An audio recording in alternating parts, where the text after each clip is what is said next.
राधे राधे गुरुजी। हाँ जी। गुरुजी, महाभारत में पांडवों ने धर्म किया तो उनको स्वर्ग मिला, और दुर्योधन और ने अधर्म किया तो उनको स्वर्ग क्यों मिला? दुर्योधन को स्वर्ग मिला, जी सर। तो आप क्या चाहते हैं क्या मिले? मतलब अधर्म करने के बाद भी उनको स्वर्ग क्यों मिला? भाई दुर्योधन अधर्मी तो था, अधर्मी के सामने उसके बेटे मर जाएं, उसका भाई समस्त समूल नष्ट हो जाए। सबसे आखिरी में कौन मरा? दुर्योधन। दुर्योधन ने अपनी आंखों से अपना सर्वनाश देखा। अब बताइए, इससे बड़ा दुख हो सकता है नहीं गुरुजी। कि कोई बाप अपने सामने बेटों की जलती चिता देखे? इससे बड़ा दुख क्या होगा? अपने छोटे भाइयों का चिता देखे, उसने तो जीते जी यही नरक पा लिया उन 18 दिनों के भीतर। जी गुरुजी। और सुनो, दुर्योधन किसका दर्शन कर रहा था? श्री कृष्ण। कृष्ण का। भले पापी था जी। पर युद्ध में सामने कौन था? श्री कृष्ण थे ना। इसलिए कौरवों के पक्ष में जितनी सेना मरी सब भगवान के धाम गई, क्योंकि सब भगवान का दर्शन करते करते प्राण त्याग रहे थे। सबकी मृत्यु भगवान के आगे हो रही थी। जी गुरुजी। तो उनकी दुर्गति कैसे होती है तो बताओ? भगवान की शरण में जाके। पापी भी क्यों ना, पूतना तो मारने आई जहर पिलाने, लेकिन आई भगवान के पास तो उसे भी तार दिया। न जाने कौन से गुण। यही तो भगवान की दयालुता है कि वो हमारे पाप नहीं देखते।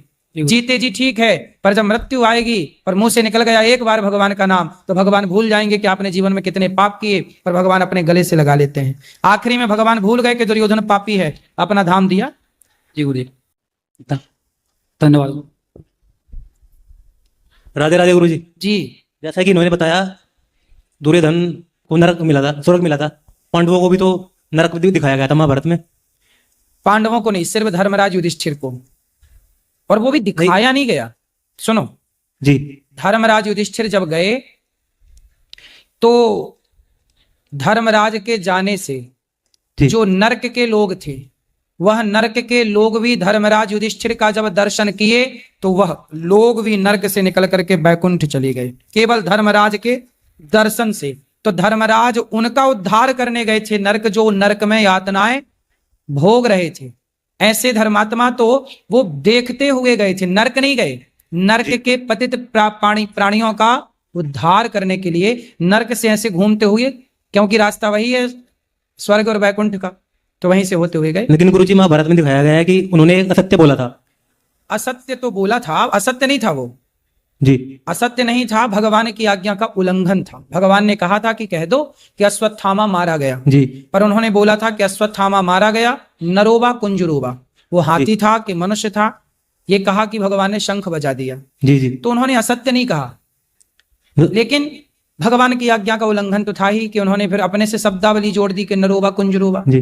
इतने के कारण उन्हें नरक का दर्शन करना पड़ा। और उसके पीछे का भी रहस्य ये है कि उनके दर्शन से नरक की यातना भोगने वाले जो प्राणी थे उनका उद्धार हुआ। और गुरुजी, ये भी सत्य है कि उन्हें शरीर के साथ स्वर्ग में गए थे, अपने शरीर के साथ स्वर्ग में गए थे। ठीक है दीदी, शरीर के साथ स्वर्ग में गए, हाँ तभी तो नरक गए ना वो, और दर्शन करते हो फिर वैकुंठ स्वर्ग आगे की यात्रा की। यात्रा तो सभी ने की थी ना, स्वर्ग जाने की यात्रा। स्वर्ग जाने की यात्रा तो सबने की, पर रास्ते में सबका शरीर पूरा होता चला गया जी। केवल शरीर के साथ धर्मराज पहुंचे। जी। धन्यवाद गुरु। राधे राधे। खुश रहिए।